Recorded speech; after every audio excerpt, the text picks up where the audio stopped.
حضرت عمر فاروق رضی اللہ تعالی عنہ کا نام تاریخ عالم میں ان چند ہستیوں میں شامل ہے جنہوں نے اپنی زندگی کے ہر لمحے کو عدل و انصاف کی روشنی سے منور کیا۔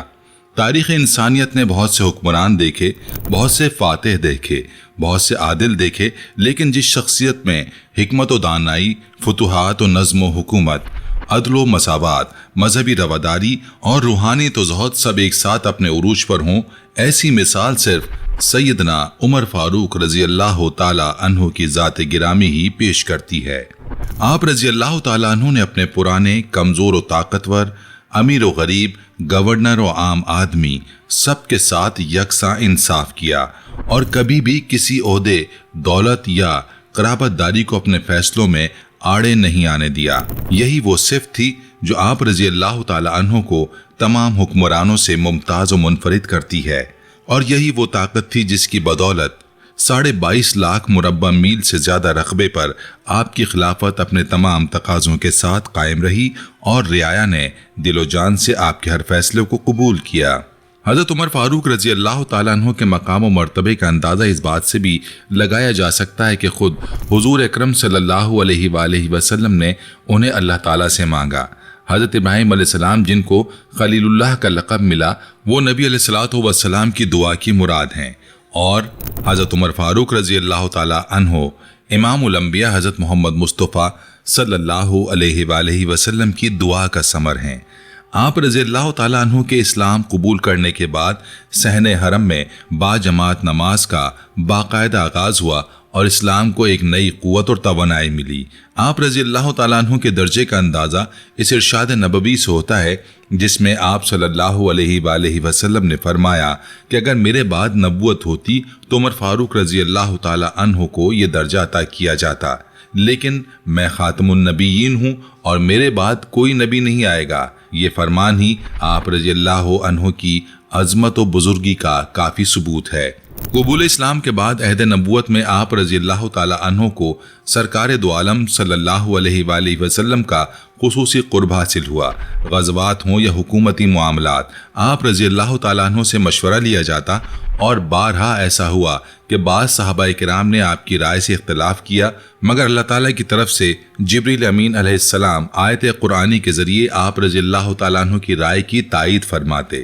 یہ وہ مقام ہے جو کسی غیر نبی کے لیے انتہائی نادر اور قابل رشک ہے۔ آپ رضی اللہ تعالیٰ عنہ کے عدل و انصاف کے یہ واقعات تاریخ کے صفحات میں سنہرے حروف سے درج ہیں، اور ان واقعات کو پڑھ کر آنکھیں بھیگ جاتی ہیں اور دل میں یہ احساس جاگتا ہے کہ انصاف کا حقیقی مفہوم کیا ہوتا ہے اور ایک حقیقی حکمران کی اصل پہچان کیا ہے۔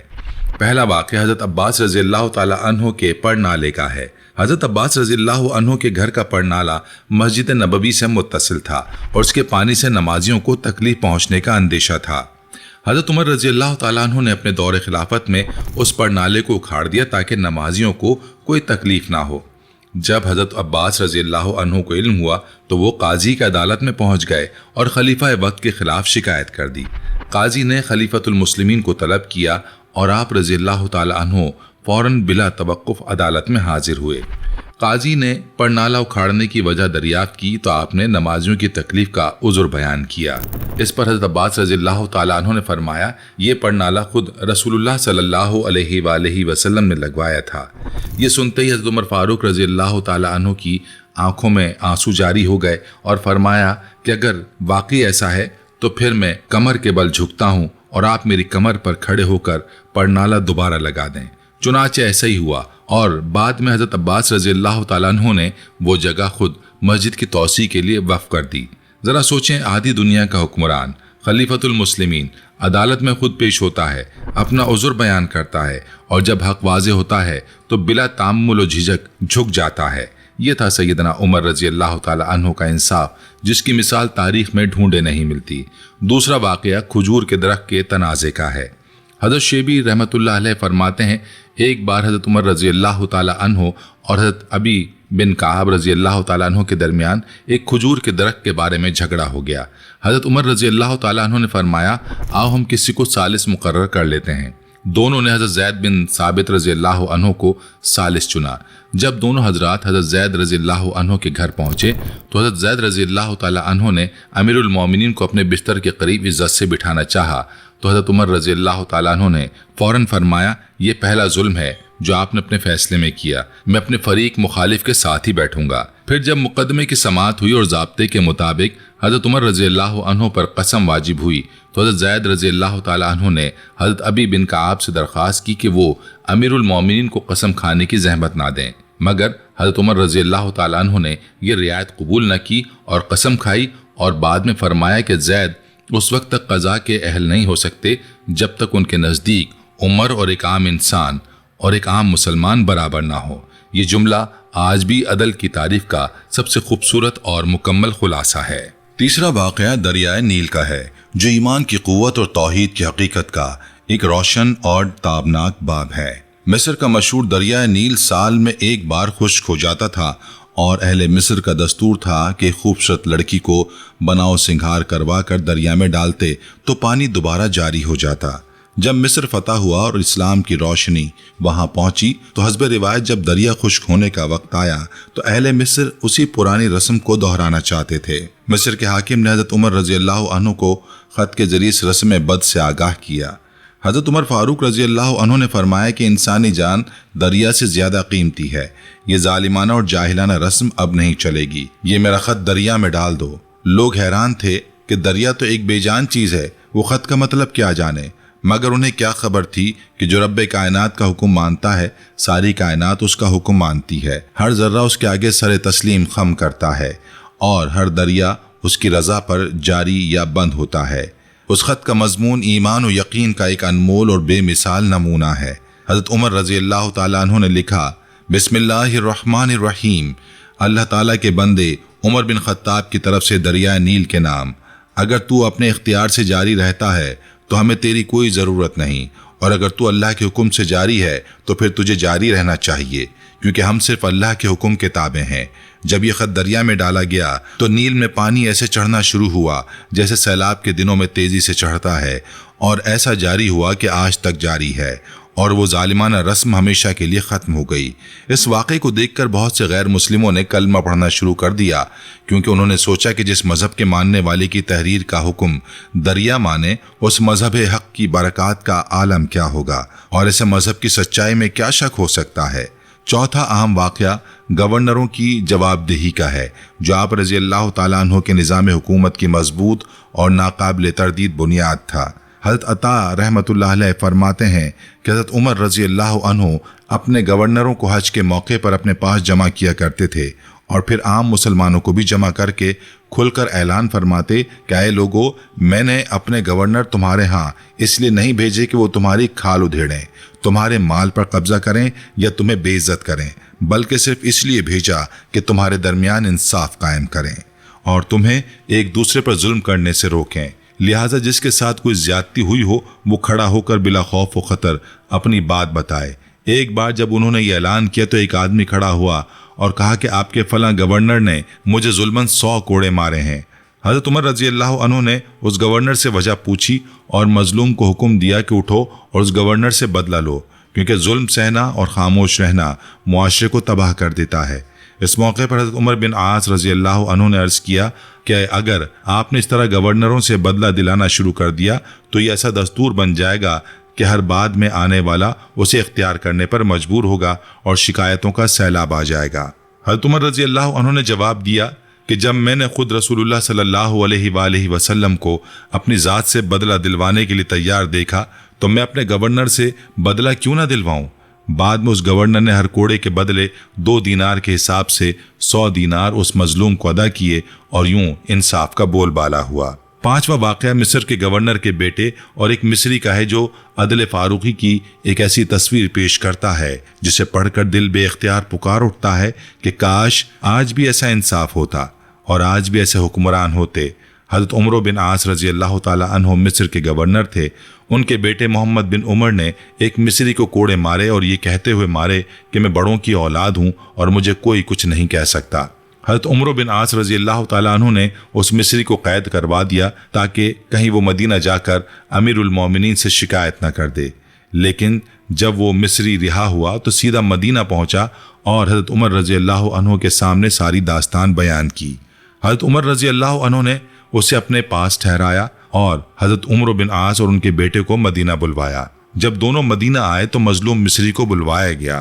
اور اس کے ہاتھ میں کوڑے دے کر فرمایا کہ اٹھو اور بڑوں کی اولاد سے اپنا پورا بدلہ لو، یہاں کوئی رعایت نہیں ملے گی۔ مصری نے کوڑا لیا اور بدلہ لینا شروع کر دیا۔ وہ کوڑے مار رہا تھا اور آپ رضی اللہ عنہ ہر کوڑے پر فرماتے کہ بڑوں کی اولاد کو مارو۔ جب وہ بدلہ لے چکا تو حضرت عمر رضی اللہ عنہ نے فرمایا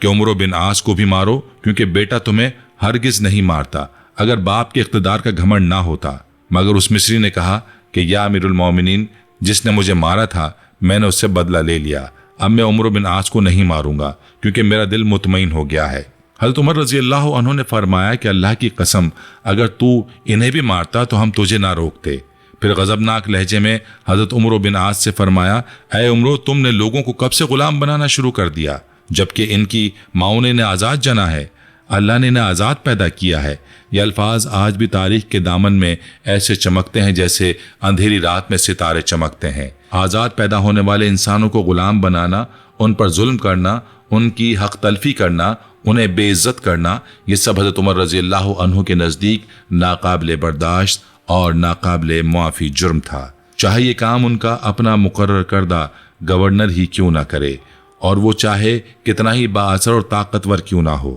آپ رضی اللہ عنہ کے دور خلافت میں عدالت کا محکمہ باقاعدہ مستقل طور پر قائم ہوا اور عدالتی امور کو حکومتی امور سے مکمل طور پر الگ کر دیا گیا۔ ججوں کی تقرریاں میرٹ پر ہوتیں اور تمام فیصلے آزادانہ حیثیت میں قرآن و حدیث کے مطابق کیے جاتے۔ کسی کے دباؤ اور اثر و رسوخ کو ذرہ برابر بھی خاطر میں نہ لایا جاتا تھا۔ اپنے مقرر کردہ گورنروں، والیوں اور قاضیوں پر سخت نظر رکھی جاتی تھی۔ ان کی کارکردگی کا باقاعدہ جائزہ لینے کے لیے حضرت محمد بن مسلمہ رضی اللہ تعالی عنہ کو خصوصی طور پر مقرر کیا گیا تھا، اور جہاں سے بھی کوئی شکایت ملتی یا بے انصافی کا ذرہ برابر شائبہ ہوتا، فوراً تحقیقات ہوتی اور مجرم کو سزا ملتی۔ سیف اللہ، حضرت خالد بن ولید، فاتح قادسیہ، حضرت سعد بن ابی وقاص اور حضرت امیر المومنین اور حضرت امیر معاویہ رضی اللہ تعالی عنہم جیسے جلیل القدر اور عظیم صحابہ کو معزول کرنے سے بھی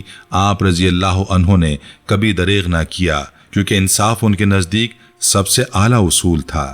حضرت زید بن اسلم رحمۃ اللہ علیہ ایک اور واقعہ یوں بیان کرتے ہیں کہ حضرت عباس بن عبد المطلب رضی اللہ عنہ کا ایک گھر مسجد نبوی کے بالکل ساتھ تھا۔ حضرت عمر رضی اللہ عنہ نے اسے مسجد میں شامل کرنا چاہا اور پہلے قیمت دے کر خریدنے کی پیشکش کی، پھر بطور ہدیہ مانگا، پھر کہا کہ آپ خود ہی مسجد میں شامل کر دیں، لیکن حضرت عباس رضی اللہ تعالی عنہ نے ہر بار انکار کر دیا۔ حضرت عمر رضی اللہ عنہ نے فرمایا کہ اچھا تو پھر کوئی ثالث مقرر کریں جو ہمارا فیصلہ کرا دے۔